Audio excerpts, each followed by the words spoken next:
বলেন, কষ্টের কথা আজকে বলি। আজকে যেহেতু আলোচনা এসছে নতুন করে, আমার নামে মামলা আছে, এই মামলাগুলো সরানো উচিত না? এমন কোন উপদেষ্টা কেউ ফোন করেছে আমাকে এখন পর্যন্ত যে ভাই কি হয়েছে, কোথায় আছে আপনার মামলা? আসিফ নজরুলের ওই নারী কেলেঙ্কারি করবো, তখন আসিফ নজরুল ফোন করে, ইলিয়াস আপনার কি কি আছে আমার একটু দেন। আরে বেটা, তোর কাছে আমার দেওয়া লাগবে কেন? তুই আগে চাইছিস আমার কাছে? আগে চাস নাই কেন? আগে যদি চাইতি তাহলে তোর আমি দিতাম। এরপরে আজ পর্যন্ত কেউই করে নাই, কেউ করে নাই। আমরা এটার কোনো পক্ষ না, আমাদের কাছে জিজ্ঞেস করার প্রয়োজন নেই। আমাদের কোনোদিন একটা ফোন করে তো কোনো মন্ত্রণালয় থেকে ফোন করে বলে নাই যে ভাই আপনারা, আপনাদের প্রতি কৃতজ্ঞতা, একটা চেয়ারটা তো পাইছিস আর বসে গেছিস। চেয়ার কি এমনি এমনি হয়েছে নাকি? এই বাংলাদেশে আজকে যে মানুষের যে ভারত বিরোধী যে মনোভাব, এটা ইলিয়াস, পিনাকি, কনক স্যার তারা তৈরি করেছে, এই জন্য হয়েছে। এত সহজে আসে নাই। যেই সময় আপনারা কথা বলতে পারেন নাই, যেই সময় কনক স্যারের বোন জেলখানায় ছিল, সেই সময় আপনারা কই ছিলেন? কোথায় ছিলেন? কি ছিল? একটা পোস্ট করতে পেরেছেন ফেসবুকে? এখন মুখ বড় করে অনেক বিএনপির নেতাও বলে ফেলেন যে বাইরে বসে কিছু মানুষ খায়া দেয় কাম পায় না। এই কথাটা 7 মাস আগে বলতি, তাইলে বুঝাইতাম। 7 মাস আগে বলিস নাই কেন? তো আমি মনে করি বাংলাদেশে সবাইরে তো ঢালাওভাবে বলা সম্ভব না। জামাত, বিএনপি, হেফাজত, এই প্রাইভেট ইউনিভার্সিটি, পাবলিক ইউনিভার্সিটি, এই যে এখন দেখেন যেখানে যাচ্ছে তারা মার খাচ্ছে। কারণ কি? কারণ ওই পক্ষটা তাদের এই কার্যক্রমকে পছন্দ করে না। তো আমি মনে করি তাদের কালকে থেকে যেখানে যেখানে সময় টিভিতে এখন পর্যন্ত খুনিরা বসে অফিস করে। ভাই খুনি কেমনে অফিস করে? বলেন তাহলে যে কেউ মারা যায় নাই, আপনি হত্যা মামলার আসামিরা আপনি অফিস করতে দেন, এটা কোন ধরনের নাটক? আশিক রহমান, এই যে আরটিভির হত্যা মামলার আসামি, কই? আপনি তারা ধরেন না। সো কালকে থেকে লিস্টিং করতে হবে কোন কোন অফিসে এখন পর্যন্ত হত্যা মামলার আসামিরা আছে, আওয়ামী লীগের দোষর আছে, সেই অফিসে যায় তারপরে বাই ফোর্স তাদেরকে ওইখান থেকে সরাইতে হবে। সাংবাদিক, প্রথম আলোর যেসব সাংবাদিকরা এই বাংলাদেশে ভুয়া জঙ্গি বানায় তারপরে তাদেরকে 12 বছর গুম করে রেখেছে, তাদের কি করতে হবে? সবচাইতে বড় কাজ যেটা, সেটা হচ্ছে যারা এই 12 বছর গুম ছিল, ভাই আপনারা লোক পান না, কারে কোথায় বসাবেন, কে ভালো মানুষ? আরে ভাই ভালো মানুষের দরকার নেই, খারাপ মানুষের নিয়ে বসান। মনে করেন গুম ছিল, এরা খুব খারাপ মানুষ, ওরে নিয়ে বসান, ও যাই করুক, অন্তত বিট্রে করবে না। আওয়ামী লীগকে আনার জন্য ওরা কোনো কাজ করবে না, কারণ ওরা 12 বছর গুম ছিল। এই লোকগুলির কোথাও বসানো নেই। গুম ঘরে নিয়ে যায় পরিদর্শনে, সেখানে হাসিনুর রহমানরে নিয়ে যায় না। আপনি কোন দেশে আছেন? আপনার এই ওয়াকারের গায়ে আগুন জ্বলা যায় হাসান নাসের আর আসিনুরের নাম শুনলে। আপনি কে ওয়াকার মিয়া? আপনার জীবনের সবচাইতে বড় পাপ, আপনি যে দোজকে যাবেন, আপনি নাকি মাগরিব থেকে এসা পর্যন্ত আপনি নাকি কোরআন ছাড়া কিছু বুঝেন না। আমাদেরকে বুঝায় গেল ভাই, আজকে বলি নামটাম না বলি, আমার আর কনক ভাইরে আর্মির প্রতিনিধি দল এসা নিউ ইয়র্কে এসে বুঝায় গেল, উনি মাগরিব থেকে এসা পর্যন্ত কারোর সাথে দেখা করেন না, কোরআন শরীফ পড়েন। এইভাবে নাকি কেমনে পরে চশমা চোখে দিয়ে এইভাবেও দেখা গেল না, একদম সামনে বসা। আমরা বিশ্বাস করলাম। আমরা কিন্তু তারপর থেকে পিনাকি দাদার কাছে আমি মাপ চাই আজকে। পিনাকি দাদা আমারে বলছে যে তুমি ইয়ারে কেন করলা, ওয়াকারে কেন ব্ল্যাঙ্ক সাপোর্ট দিলা। আমাকে দাদা ইয়ে করেন, দেখেন বিডিআর এটা নিয়ে ভালো একটা রেজাল্ট আসবে। ফারাবির এখন পর্যন্ত ছাড়ে নাই। আমারে বললো ইলিয়াস আপনি কি চান? আমি বললাম আমি চাই বাংলাদেশের আলেমগুলো, যেই আলেমরা, যে ছাত্রদল, ছাত্র শিবির, যেই ইয়েগুলো লোকগুলোকে শেখ হাসিনা 12 বছর জেলে পাঠিয়েছিল, তাদের সবাই ছাড়বেন। ফারাবির নাম ধরে বলেছে, ফারাবির এখন পর্যন্ত ছাড়ে নাই। তো পিনাকিদার কথা সেদিন না শুনে আমার ভুল ছিল, আজকে বুঝতে পারলাম। এই জন্য পিনাকিদার কাছে সরি বল। অতএব এই জায়গাগুলো ঠিক করতে হবে। আমরা কারোর আর বিশ্বাস করি না, আবার ফের সেই জায়গায় আসতে হবে। যারা আছেন কালকে থেকে লিস্টিং করতে হবে, লিস্টিং করে তারপরে ঠিক করতে হবে কোথায় কোথায় কোন কোন অফিসে আওয়ামী লীগের দালাল আছে। দল নিষিদ্ধের আগে এদেরকে আগে এখান থেকে সরাইতে হবে। নাইলে যারা এখন এই যে আওয়ামী লীগের লোকজন দেখেন, বিএনপির ভাই এবং জামাতের ভাইদের বলি, তারা এখন আপনাদের দলে যাওয়ার জন্য পারাপারি করে না, কালকে দেখবেন সবার আগে আপনারে ধরবে। অতএব জামাত, বিএনপি, কোন দলের মধ্যে কোনো ভাগাভাগি নাই। আপনাদের ভেতরে রাজনৈতিক সমস্যা থাকবে, খুনোখুনি হবে, মারামারি হবে, সব হবে, এক জায়গায় এক হইতে হবে। সেটা হচ্ছে আওয়ামী লীগ বাংলাদেশে কোনোভাবে পুনর্বাসিত হইতে পারবে না। ব্যাস, এই জায়গায় আর কোনো কিছু নাই। সবাই প্রস্তুতি নেন, আবার বিপ্লব শুরু হবে ইনশাআল্লাহ। দাদা আপনার কোনো মন্তব্য? আমার নামেও কিন্তু একটা মামলা শুধু খালাস হয়েছে, তাও এটা কিন্তু কেউ উদ্যোগ নেয়নি। কারণ আমার মামলার সাথে ছিল মুশফিকুল ফজল আনসারী আর ওই যে আশিক ছেলেটা তো খুব নামকরা অ্যাক্টিভিস্ট এবং খুব উদ্যমী ছেলে। ও নিজে এটা করছে, সেই জন্য ওর সাথে সাথে আমার মামলাটা খালাস হয়েছে। কিন্তু আমার অন্য মামলাগুলো কিন্তু কোনোটাই খালাস হয়নি, সবগুলোই আছে। আরে আমারও তো একই অবস্থা। আমার তো বোধহয় মামলা 4টা না 5টা, তার মধ্যে একটা গেছে রাষ্ট্রদ্রোহ, যেটা তারেক রহমান সাহেব 1 নম্বর আসামি। ওইটা ওইটা তাও গিয়েছে, কারণ হচ্ছে 21 টিভির চেয়ারম্যান ওইটার আসামি ছিল, ওনারা যেহেতু কাজ ওইটা করেছে ওইটা এখানে, নাইলে হয়তো ওইটাও যাইতো না।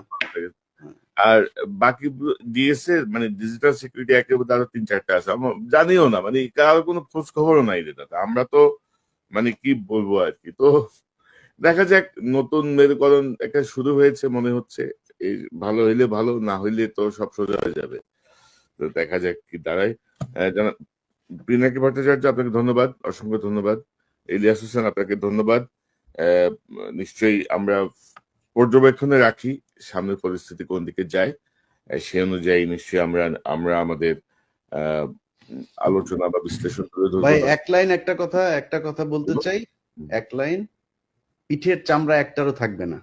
যারা মনে করেন না যে এরে না ওরে, ওরে না এরে, আপনি টাকা পয়সা কামায়, মাহফুজ বলেন, নাহিদ বলেন, আসিফ বলেন, আওয়ামী লীগ যদি নাকি কোনোভাবে পুনর্বাসিত করেন, পিঠের চামড়া একটারও থাকবে না। ছাত্রদল ছাত্র শিবিরের সাথে অলরেডি তো গ্যাঞ্জাম শুরুই হয়েছে, সামনে ছাত্রলীগের আইনা, তারপরে ত্রিমুখী পিটানি খাবেন। টাকা পয়সা নিয়ে সারা জীবন ওই যে মইনিউ আর ফখরুদ্দিনের মতো যায় সারা জীবন এক জায়গায় বসে থাকতে পারবেন।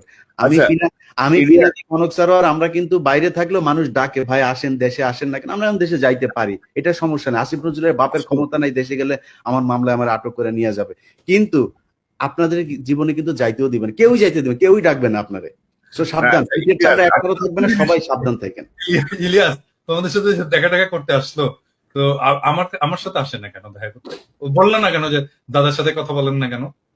কি ডরাই আচ্ছা, নাকি? আমার এখানে আসার দাদা, এই জিনিসগুলো আমাদের তাদের সাথে আমরা প্রমিস করেছি যে আমরা আপনাদের এই বিষয়গুলো, এই আপনার নামটাম কারা কাদের সাথে কি মিটিং হয়েছে এগুলো নিয়ে আলোচনা করবো না। ওটা আসলে কিন্তু দাদা, তারপরে বলি কারণটা কি। কারণটা হচ্ছে আমি যে বিডিআর এর কাজটা করছিলাম, এই বিডিআর এর এই বিষয়টা নিয়েই তাদের যুক্তি দেখেন, সেনাবাহিনীর যুক্তি শোনেন।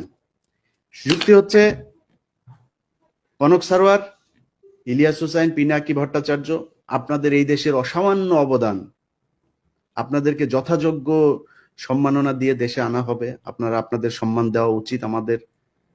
আচ্ছা, এখন কি করতে হবে? সেনাবাহিনী নিয়ে ই করা যাবে না, বিডিআর নিয়ে ই করা যাবে না। বিডিআর নিয়ে কি হয়েছে? বিডিআর নিয়ে করলে নাকি এটা নাকি সেনাবাহিনীর সুনাম ক্ষুণ্ণ হবে, 1। 2 নাম্বার পয়েন্ট হচ্ছে এখানে অনেক মহিলা রেপ হয়েছে, এদের নাম প্রকাশ পেয়ে যাবে। কত লেম একটা যুক্তি, আপনি চিন্তা করেন, এটা হয়ে যাবে। তো আমি বলেছি যে আপনি আমরা এই পৃথিবীতে এখন পর্যন্ত, আমি তো সাংবাদিকতায় যতটুকু আমার প্রশিক্ষণ নেওয়া হয়েছে, আমি তো কোথাও শুনি নাই যে কোনো রেপ হওয়া কোনো নারীর নাম কোনো গণমাধ্যম প্রকাশ করতে পারে, আনলেস শি ইজ ডেথ। মারা যাওয়ার পরে আপনি তার নাম প্রকাশ করা যাবে, কিন্তু মারা যাওয়ার আগ পর্যন্ত আমরা তার নাম, ছবি, কোনো কিছু প্রকাশ করি না। তা আমরা বলবো কেন? এটা গোপন একটা তদন্ত হবে, কারা কারা করেছে। যেই যে বিডিআর এর সৈনিকরা ধর্ষণ করেছে তাদের ফাঁসি দিয়ে দিবেন, যারা ছাড়া পেয়েছে তাদেরকেও ধরবেন, যারা সাক্ষীদের ভেতর অনেকে ক্রিমিনাল আছে তাদেরকে ধরবেন, ধরে নিয়ে তাদের ফাঁসি দিবেন। আমি তো না করি না, আমি বিচার চাই, বরং আপনাদের চাইতে বেশি বিচার চাই আমি। সো আপনারা করেন এই যুক্তিতে বিডিআর এর নিয়ে কাজ করতে না। তো আমি বিডিআর এর প্রোগ্রামটা করেছি অনেক সেন্সর করে দাদা, এইটারে নিয়ে যদি আসল কথা যদি বের করা যায়, তাহলে সেনাবাহিনী যারা মারা গিয়েছে তাদের মধ্যে অনেকের পোলাপানের মান সম্মান নিয়ে রাস্তায় বার হইতে পারবে না। যাদেরকে আমরা শহীদ বলি, এদের মধ্যেও 2-4 জন আছে যাদের পোলাপান রাস্তাঘাটে বের হইতে পারবে না মান সম্মান নিয়ে। সব দোষ বিডিআর এর এখানে দিয়া, এবং ওই যে এটা শুনি নাই দেখেই কিন্তু তার পরের দিনই কিন্তু ওই সেনাপ্রধান বলেছে ফুল স্টপ। আমাদের ওই মিটিং এর পরের দিনই কিন্তু ফুল স্টপ। 24 তারিখের ঘটনা তাইলে। হ্যাঁ, মিটিং এর পরের দিনই ফুল স্টপ। মানে আমি একটা বিষয় বলি যে দাদা, দেখেন যে বিডিআর বা সেনাবাহিনীর সম্মান, এই যে নতুন যে কমিশনের যে সে অনুযায়ী হাসিনা যে বিচার করে গেছে, সেই বিচারে কিন্তু কমিশন হাত দিতে পারবে না। ওই বিচার কিন্তু বহাল, কিন্তু ওই আইন বহাল, ওই বিচার বহাল, তদন্ত বহাল, সবই বহাল। ওইটা একটা চ্যাপ্টার। কমিশনের হচ্ছে সেকেন্ড চ্যাপ্টার। কমিশন কিন্তু এটা ইন্টারফেয়ার করতে পারবে না। তো এখানে তো বোঝা যায় যে বিডিআর এর জায়গাটা রিয়েলি উন্মোচন হোক, এটা বর্তমান সময়ের অনেকে চাচ্ছে না। তো আমার মনে হয় যে আমরা আজকে আর বড় না করি, এখানে একটা সেন্টেন্স একটু বলতে চাই, একটা সেন্টেন্স বাংলাদেশের সমস্ত রাজনৈতিক দলগুলোকে, যে ভাই উত্তর পাড়ার সাথে ঘুটু করা বন্ধ করেন, ওখানে যাওয়া বন্ধ করেন। আপনারা যদি যান, কে যাচ্ছেন ধরবো একটা করে, আর একেবারে কচ্ছপের কামড় দিয়ে কিন্তু ধরবো।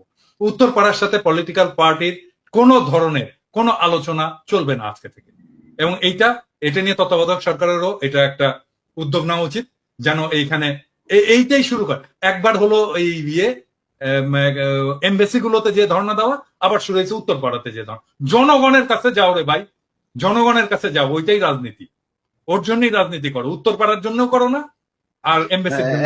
একটা জিনিস দাদা, সেটা হচ্ছে যে আমরা এই আলোচনায় হয়তো সেনাবাহিনীর কষ্ট হইতে পারে যে আমরা সেনাবাহিনীর বিরুদ্ধে, আমরা সেনাবাহিনীকে এই দেশের রক্ষক মনে করি। আমরা তাদেরকে তাদের সম্মানের জায়গায় দেখতে চাই। সেনাবাহিনীর মিডল, তারপরে জুনিয়র যারা যারা আছে, তারা প্রচন্ড দেশপ্রেমিক। বাংলাদেশের প্রতিটা সৈনিক দেশপ্রেমিক, তারা কোনো বাংলাদেশের ধান্দাবাজিতে যায় না।